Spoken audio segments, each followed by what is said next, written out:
Belief system examination.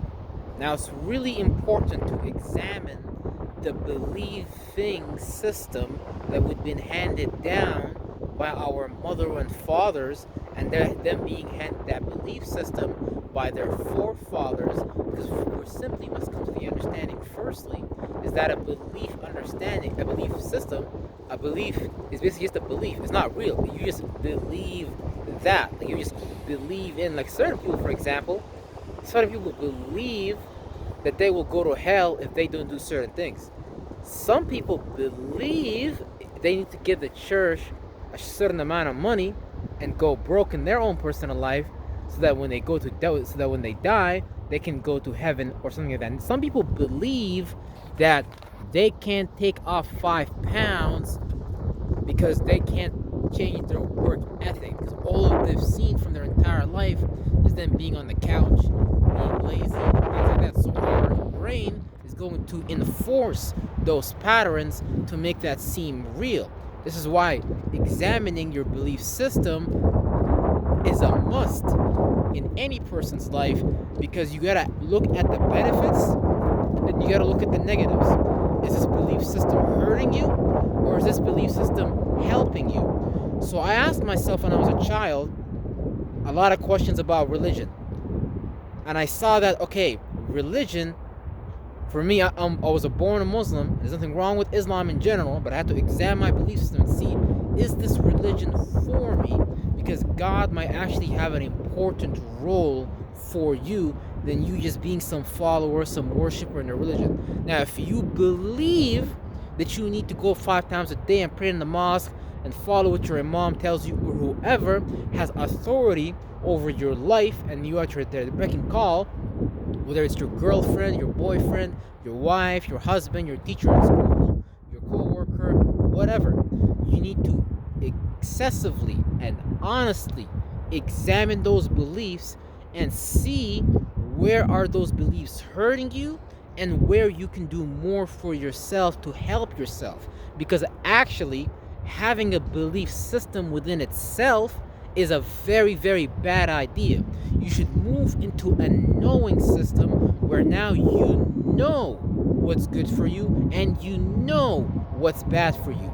So if I know that I'm allergic to peanuts, and that would make my body go through certain pains or potentially even death, then I know personally that I'm not gonna get close to peanuts. If I know that being around negative-minded individuals who are already down vibration, vibrating on a low vibration, and they are depressed, and they don't want to deprogram and let that go and process in, and you knowing your belief system, then I have to examine my belief about people who are depressed. I'm very big on the underdog. My whole life I've always been for the underdog. My whole life I've stood up for the underdog. But I had to examine that, because the underdog doesn't even want to help themselves sometimes. And so if I'm out here being compassionate, being intuitively in tune with other people's needs, depressed individuals always need me for some reason in their lives because they can't help themselves, but they want to just use your kindness for weakness. Because I talk about myself, then I have to examine that, hey, maybe this belief inside of me about helping people who are the underdog or less fortunate as far as them being able to handle their mental stress is actually a bad belief that's leading me towards damnation, and me only damning and hurting myself. Because am I getting paid to help the underdog? No. So I have to examine that, and okay, maybe I can get paid on an hourly basis for 1 hour consultations for $100 to help the underdog and use my abilities to nurture and be in tune with people in terms of what their needs and the things that they didn't have filled when they were children, and now they're having holes in their heart and whichever chakra. Some people have sexual trauma. Some people don't understand how to go about their sexuality. There's only one way to go about your sexuality. So that's simple, but that's a whole other study for another time. some people don't know how to use their heart, or some might have a lack of heart, just based on the travels that your spirit have done, or if you were kind of like me and your feelings were rejected when you were a child because you were extremely intuitive and in tune with your environment, and you would just call things as they were, and then people around you want to shut down your feelings because your feelings are perceived as an ability to perceive parallel realms, even though someone can be standing right in front of you. You gotta be able to see the natures behind their physical body and understand where is these words actually coming from, and things like that. Then I have to examine these, and I have to see, okay, maybe my belief system right now is not good for me, and maybe this belief system is leading me towards a damnation or towards a downfall. Now, when it comes to examining your belief system, you could believe anything. Some people believe that elevators are scary, and in a past life they might have died in an elevator. They might have been told a lot of scary stories when they were kids about an elevator, and then on top of that, someone showed them some scary movies about being dead in an elevator, and now that's some kind of like witchcraft that developed on your mind that makes you scared of being in elevators when you grow up. So you might be 30, 40, 50 years old. You don't want to go up. You just don't want to see an elevator in your fucking life, because to you, that's basically death. And so now I use elevators every day. So far, I've been good. I've been stuck in an elevator maybe like once when I was a kid. I didn't panic. I just pressed the red button, and then someone just came and saved the day. So it didn't develop into a phobia. But the point is, we have all these belief systems that we inherit via tradition and culture, and we keep using these things as if this is some kind of righteous way of doing things, or this is how you're supposed to feel. This is what you're supposed to do to be, to feel up. Yeah, brother, when you pray 5 times a day, or when you go to church, that's when you're supposed to feel happy, brother, because you're giving your spirit to Jesus and to the Lord. You don't even know what the fuck you're saying at that point. You already lost your spirit, you already lost your soul, or some of my because all these are already spiritual directions. When you say I'm feeling up, your spirit just traveled up. And you're saying, oh, I'm feeling up. You ought to just drew something for the day. And you're like, oh, yeah, I'm feeling up, man. I'm excited, bro. I just made this today. And, I'm excited. But you guys are letting institutions take intellectual authority over what it means to even go in that direction. Which is why you want to do that. It amazes me. I'm still trying to study it and find out. But no, that's not going to twist it. I do it by doing it. Because you'll feel comfortable with the examples, with the things that are already put out in front of them in the world, so they don't want to correct their ideas or feelings about what it means to travel in that direction. Some people in Islam, for example, now I love Islam because when you understand what this shit means, when you understand the spiritual significance behind it, you can just drop the book and you can still love that shit. And Muhammad will fuck with you way harder than any other regular Muslim. Because the spirits that made that intellectual property called the Quran, they know what their intention was when they made it. And they was trying to separate and show people, okay, y'all, look, this is what these Christian Jews got y'all lost in, and this is just an interpretation for something. But look, this is our interpretation in our language. And some people might take it and make it into a rulership, but I'm telling you, the original people that made that intellectual property was just trying to show you something about the nature of reality through these allegories that we call the Quran. And then later on came other individuals and they made the Hadith, but you gotta look at the original work. The Hadith is just really, the Hadith is like, if I was Drake and I dropped a fucking song or an album and a nigga came after me and he said, yeah, I want to do a remix version of that, that's the Hadith basically. Just a copy ass nigga, that's it. I'm sorry, it's what it is. But I ain't mad at you, it's all good. So the point being is, we tend to uphold all these things the environment tells us to do, and we think this is what it means to do something. So back to my original point, Islam has this thing called jihad.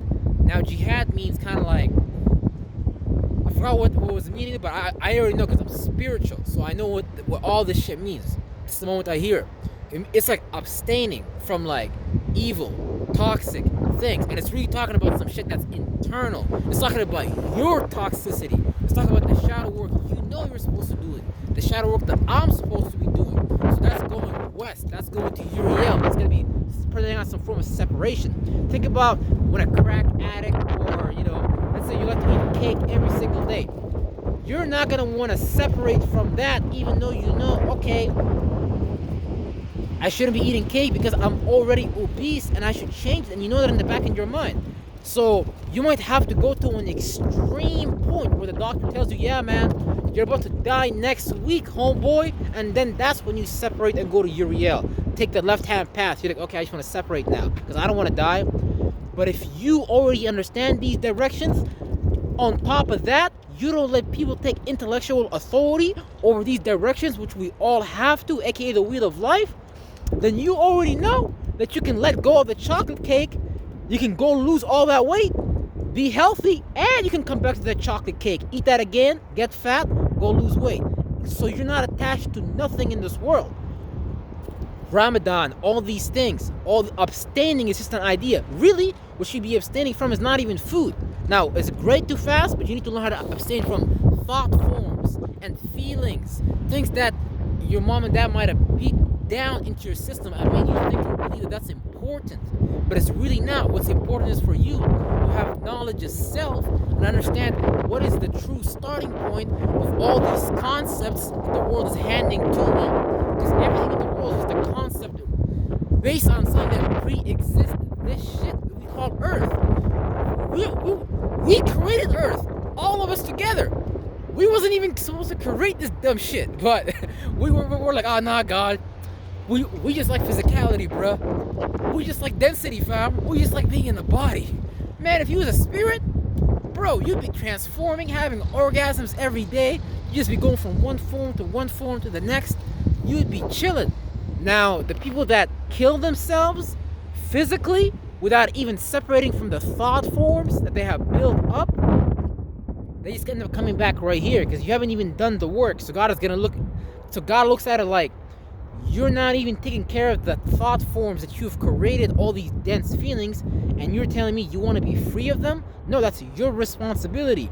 You're supposed to know how to be light, mentally, light as the feather, and not be so dense mentally. Now, being light and being dense are not evil things. Those are not bad things. Those are just metric systems that we reach and we travel to as a spirit.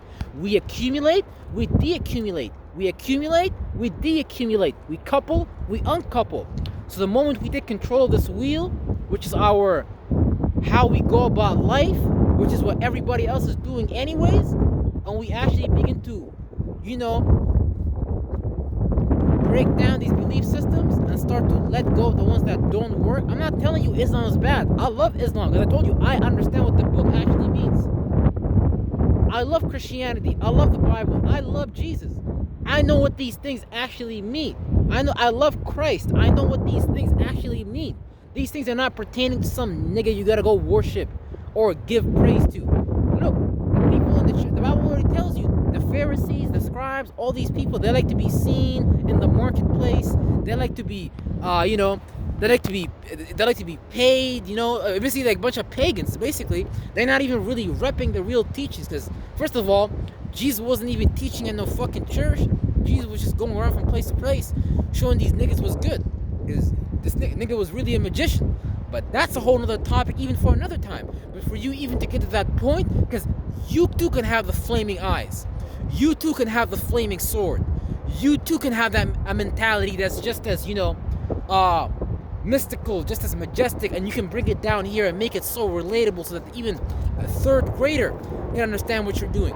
But if you're not willing to uncouple, let go, and go with some new shit, you're never gonna get there. You're just gonna be stuck in someone else's cycle that they have made for you. And you don't want to put yourself in that position because you're going to have to be upholding all these virtues and principles. You're going to be carrying this big ass rock everywhere you go.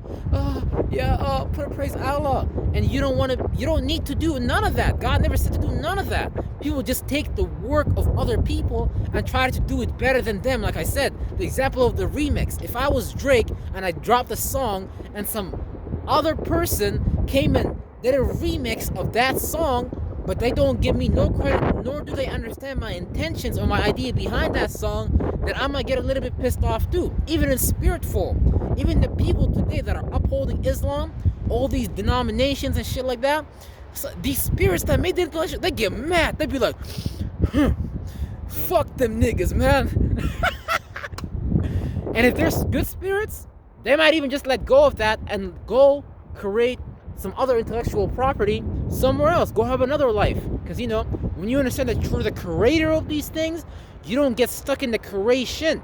All these religions, all these denominations, all these people, they get stuck in the creation, the belief system, the religion, the entertainment, the politics, the government, the structure. Oh, we can't build our own bridge, so, you know, we need the Golden Ambassador Bridge or whatever that people call it. So these are all creations. We are the creators. Don't get lost in the creation. We create shit. And then whenever we choose to let go of it to create some new things, then, hey, you're more of a free spirit and more power to you. So, you know, I love y'all, appreciate y'all. Nothing you guys could do about it, and I'll definitely see you infinitely on the next video. You better believe it.